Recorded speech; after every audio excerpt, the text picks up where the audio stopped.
Johnny সরকার। আমি Johnny সরকারকে আমাদের দেশনেত্রী বেগম খালেদা জিয়ার দোয়া ও আত্মার মাগফিরাতের জন্য কামনায় কিছু বলার জন্য অনুরোধ করছি। সম্মানিত এলাকাবাসী, আসসালামু আলাইকুম। আজকে দেশনেত্রী বেগম খালেদা জিয়া আমাদের মাঝে নাই। আমরা সবাই শোকাহত। ওনার রুহের মাগফিরাত কামনা করার জন্য এবং জান্নাতের সর্বস্থলে যাতে ওনার জায়গা হয়, সেই উদ্যোগে আমরা আজকে এই দুয়ার মাহফিলের আয়োজন করেছি। পত্তন ইউনিয়ন যুবদলের উদ্যোগে মরহুমা বেগম খালেদা জিয়ার রুহের মাগফিরাত কামনায় দোয়া মাহফিল অনুষ্ঠিত হয়েছে। পত্তন ইউনিয়ন থেকে আমাদের ব্রাহ্মণবাড়িয়া প্রতিনিধি মোহাম্মদ শামীম উসমান গনির পাঠানো প্রতিবেদনে দেখুন সরাসরি বিস্তারিত। ব্রাহ্মণবাড়িয়ার বিজয়নগর উপজেলার পত্তন ইউনিয়ন যুবদলের উদ্যোগে মরহুমা দেশনেত্রী বেগম খালেদা জিয়ার রুহের মাগফিরাত কামনায় এক দোয়া মাহফিল অনুষ্ঠিত হয়েছে। পত্তন ইউনিয়ন যুবদলের সভাপতি পদপ্রার্থী মোহাম্মদ জনি সরকারের নেতৃত্বে শনিবার ৩ জানুয়ারি দুপুর ২টায় এ দোয়া মাহফিলের আয়োজন করা হয়। উক্ত দোয়া মাহফিলে মরহুমা বেগম খালেদা জিয়ার স্মৃতিচারণ করে আবেগঘন বক্তব্য রাখেন পত্তন ইউনিয়ন যুবদলের সভাপতি পদপ্রার্থী মোহাম্মদ জনি সরকার, বিজয়নগর উপজেলা যুবদলের সিনিয়র যুগ্ম আহ্বায়ক মোহাম্মদ বুখারী মোল্লা, বিজয়নগর উপজেলা আহ্বায়ক কমিটির সিনিয়র সদস্য মোহাম্মদ মানিক সরকার এবং পত্তন ইউনিয়ন বিএনপির যুগ্ম সাধারণ সম্পাদক মোহাম্মদ আলফু মিয়া। এছাড়াও উপস্থিত ছিলেন পত্তন ইউনিয়ন বিএনপির সহ-সভাপতি মোহাম্মদ আজাদ মিয়া, পত্তন ইউনিয়নের ৯ নং ওয়ার্ড বিএনপির সভাপতি মোহাম্মদ মাসুম শাহ সহ বিএনপি ও যুবদলের অঙ্গ সংগঠনের অন্যান্য নেতাকর্মীরা। বক্তারা বলেন, মরহুমা বেগম খালেদা জিয়ার রুহের মাগফিরাত কামনায় আয়োজিত এই দোয়া মাহফিলে উপস্থিত সকলের কাছে অনুরোধ, দেশমাতা মরহুমা বেগম খালেদা জিয়া, তার ছেলে মরহুম আরাফাত রহমান কোকো সহ সকল কবরবাসীর রুহের মাগফিরাত কামনায় দোয়া করার জন্য। পাশাপাশি বিএনপির ভারপ্রাপ্ত চেয়ারম্যান জনাব তারেক রহমান সহ দেশের সর্বস্তরের নেতাকর্মীদের সুস্বাস্থ্য ও দীর্ঘায়ু কামনা করেন। এ সময় বক্তারা আগামী ১২ ফেব্রুয়ারি ২০২৬ তারিখে অনুষ্ঠিত ত্রয়োদশ জাতীয় সংসদ নির্বাচন প্রসঙ্গে বলেন, সকল নেতাকর্মী ও সাধারণ ভোটারদের ঐক্যবদ্ধ হয়ে শান্তিপূর্ণভাবে ভোটকেন্দ্রে উপস্থিত হয়ে ব্রাহ্মণবাড়িয়া ৩ সদর বিজয়নগর আসনে বিএনপি মনোনীত প্রার্থী, জেলা বিএনপির সভাপতি ও বিএনপি কেন্দ্রীয় নির্বাহী কমিটির অর্থনৈতিক বিষয়ক সম্পাদক, তিতাসপাড়ের অহংকার, মাটি ও মানুষের নেতা ইঞ্জিনিয়ার খালেদ হোসেন মাহবুব শ্যামলকে ধানের শীষ প্রতীকে ভোট দেওয়ার আহ্বান জানান।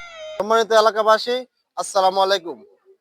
আজকে দেশনেত্রী বেগম খালেদা জিয়া আমাদের মাঝে নাই। আমরা সবাই শোকাহত। ওনার রুহের মাগফিরাত কামনা করার জন্য এবং জান্নাতের সর্বস্থলে যাতে ওনার জায়গা হয়, সেই উদ্যোগে আমরা আজকে এই দুয়ার মাহফিলের আয়োজন করেছি। কিন্তু আমাদের মাঝে আমাদের নেত্রী নাই, কিন্তু উনি রেখে গেছে ওনার একজন সন্তান। ওনাদের 2 সন্তান ছিল, এক সন্তান মারা গেছে স্বৈরাচার সরকারের আমলে। ওদের অত্যাচার নির্যাতন সহ্য না করতে পেরে হসপিটালে মারা গেছে। কিন্তু উনি আমাদের জন্য একজন লিডার রেখে দিয়ে গেছে, দেশনেতা তারেক রহমান।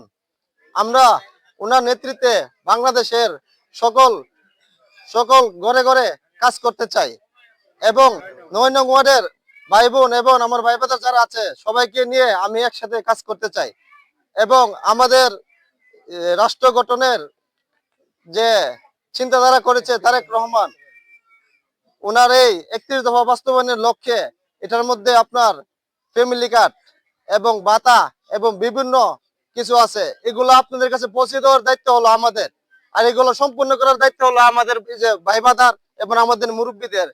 তাই আমি আপনাদের কাছে আসছি, গেছি, কথা বলছি, যাতে আপনাদের যে প্রত্যাশা দিছি সেটা যাতে আমি রাখতে পারি। আমার এই যে এখানে যে মুরব্বীরা আছে সবাই আমাকে সহযোগিতা করবে। নির্বাচন সামনে যে 12 ফেব্রুয়ারি যে নির্বাচন আছে, নির্বাচনটা আমাদের অত্যন্ত কঠিন এবং ভয়াবহ। এই নির্বাচনটা আমাদের অনেক চ্যালেঞ্জ আছে আমাদের সামনে। আমাদের পিছনে অনেক কটূক্তি মহল অনেক ষড়যন্ত্র করতেছে। শত ষড়যন্ত্র অপেক্ষা করেও আমরা নির্বাচন পর্যন্ত পৌঁছতে হবে এবং নির্বাচনে আমাদের ধানের শীষকে জয় চিনে আনতে হবে।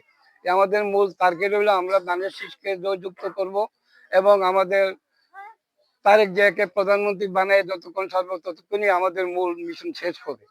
দেশনেত্রী বেগম খালেদা জিয়ার মৃত্যুতে আজকে আমাদের পত্তন ফুলবাড়িয়া সন্তান জনি সরকারের উদ্যোগে আজকে দোয়া ও মিলাদ মাহফিলের উপস্থিত সম্মানিত সভাপতি, উপস্থিত অত্র এলাকার বিএনপির সকল পর্যায়ের নেতৃবৃন্দ, ওনার সবচেয়ে বড় উদাহরণ হচ্ছে উনি অন্যায়ের সাথে আপোষ করেন নাই। ওনাকে যখন ওনার ছেলে এবং 2 ছেলে সহ ওনাকে যখন অফার করা হয়েছিল যে আপনি এ দেশ থেকে আপনার ছেলেদেরকে নিয়ে চলে যান, আপনার কোনো ধরনের মামলা আপনার কোনো কিছু হবে না, আপনি আপনার ছেলে সন্তানকে নিয়ে দেশের বাইরে চলে যান, উনি বলছে যে না, আমি যাব না, আমি এই বাংলাদেশে জন্মেছি, আমি এই বাংলাদেশে মরবো এবং আমি বাংলাদেশে আপনাদের জনগণের সাথে থাকবো। উনি নিজ ইচ্ছায় কারাবরণ করেছেন, তবু উনি দেশ ছেড়ে যায় নাই। আর সবচেয়ে বড় বিষয় হচ্ছে যেটা আপনারা জানেন যে এখন মেয়েরা বৃত্তি পায়, এই বৃত্তির প্রথম যে ধাপ এবং বৃত্তি যেখান থেকে সৃষ্টি হয়েছে আপনার এই আমাদের দেশনেত্রী বেগম খালেদা জিয়া কিন্তু প্রথমে মেয়েদের উপবৃত্তির এবং লেখাপড়ার ব্যবস্থা করছে। তো আজকে আমরা আপনাদেরকে বলবো আগামী দিনে আমাদের ওনার সুযোগ্য সন্তান তারেক রহমান দেশে এসেছেন। উনি আসার 5 দিন পরে ওনার মায়ের মৃত্যু হয়েছে। উনি 17 বছর দেশের বাইরে ছিলেন, মা এবং ছেলের সাথে কোনো দেখা হয় নাই, যাই আসছে 5 দিন পরে ওনার মারা গেছে। উনি একদম ওনার ভাইও নাই, বোনও নাই, মাও নাই, বাবা নাই, উনি ধরতে গেলে মানে মহা এক এতিম। আগামী দিনে জাতীয় সংসদ নির্বাচন হবে, আপনাদের যারা যারা আছেন এখানে সবার কাছে আমার একটা অনুরোধ থাকবে, আপনাদের আত্মীয় স্বজন যারা শুভাকাঙ্ক্ষী বিজয়নগর আছে, আপনাদের ধানের শীষের প্রতিনিধি হচ্ছে আমাদের জননেতা ইঞ্জিনিয়ার খালেদ হোসেন মাহবুব শ্যামল ভাই। আপনার শ্যামল ভাইয়ের পক্ষে এবং এই খালেদা জিয়ার ছেলে যে এতিম ছেলে তারেক রহমানের পক্ষে আপনারা কাজ করবেন। দেশনেত্রী বেগম খালেদা জিয়া উনি এই বাংলাদেশের জন্য, বাংলাদেশের সার্বভৌমত্বের জন্য একজন অতন্ত্রী প্রহরী ছিলেন। এই জন্য উনি কোথাও কোনো অন্যায়ের সাথে কখনো মাথা নত করেন নাই, আপোষ করেন নাই, যার কারণে উনি বিশ্বখ্যাত কি আপোষহীন নেত্রী হিসেবে ভূষিত হয়েছে। আল্লাহর কি অশেষ মেহেরবানি, উনি অসুস্থ হয়ে হসপিটালে যাওয়ার পরে দল মত নির্বিশেষে বাংলাদেশের সমস্ত দলমতের মানুষ উনাকে বাংলাদেশের গুরুত্বপূর্ণ ব্যক্তি হিসাবে সরকারিভাবে রাষ্ট্রীয় ঘোষণা দিয়েছে।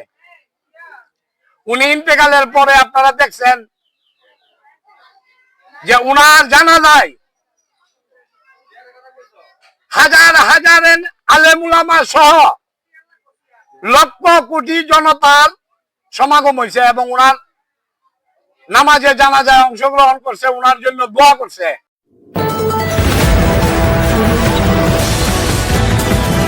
বিশ্বজুড়ে ব্রাহ্মণবাড়িয়া নিউজ 24.com-এর পক্ষ থেকে সবাইকে স্বাগতম।